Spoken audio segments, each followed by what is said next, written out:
यह video Israel और Iran के बीच युद्ध से संबंधित है, कृपया इसे अंत तक देखें। बीच युद्ध का मुख्य कारण ईरान का परमाणु कार्यक्रम और उसका इजरायल को अस्तित्व का खतरा मानना है।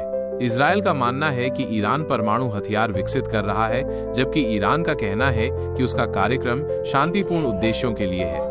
इसके अलावा ईरान क्षेत्र में कई प्रॉक्सी समूहों जैसे हमास और हिजबुल्लाह का समर्थन करता है, जिन्हें इजरायल अपनी सुरक्षा के लिए सीधा खतरा मानता है।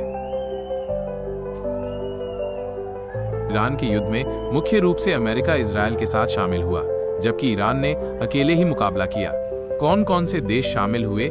इजरायल के साथ अमेरिका, जिसने बाद में इजरायल की ओर से ईरान पर हमला किया। फ्रांस, यूके, जर्मनी और इटली ने इजरायल का समर्थन किया। जॉर्डन ने भी इजरायली मिसाइलों को रोकने में मदद की। ईरान के साथ ईरान को सीधे तौर पर किसी देश का सैन्य समर्थन नहीं मिला, हालांकि उसके समर्थक समूह जैसे हमास गाजा में और हिजबुल्लाह लेबनान में इजरायल के खिलाफ सक्रिय रहे। यमन के हूती विद्रोहियों ने भी इजरायल के खिलाफ मोर्चा खोला। कौन कौन से देश नहीं जुड़े?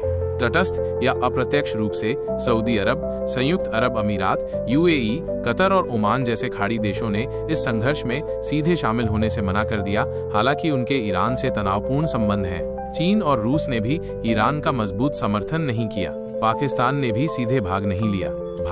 भारत ने इस संघर्ष में अपनी तटस्थता बनाए रखी और मानवीय भूमिका निभाई। इजरायल और ईरान से 1200 भारतीयों को निकाला।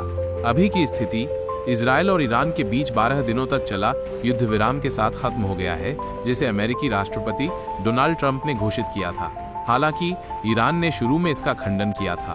तनाव अभी भी बना हुआ है, खासकर ईरान के परमाणु कार्यक्रम और फोर्डो परमाणु ठिकाने से गायब हुए यूरेनियम को लेकर। इजरायल और अमेरिका ने ईरान राष्ट्रपति डोनाल्ड ट्रंप ने इजरायल और ईरान के बीच युद्ध विराम की घोषणा की, जिसे उन्होंने पूरी तरह से और पूर्ण युद्ध विराम बताया। उन्होंने दोनों देशों को संघर्ष समाप्त करने के लिए बधाई दी और कहा कि ये युद्ध वर्षों तक चल सकता था, लेकिन अब नहीं चलेगा।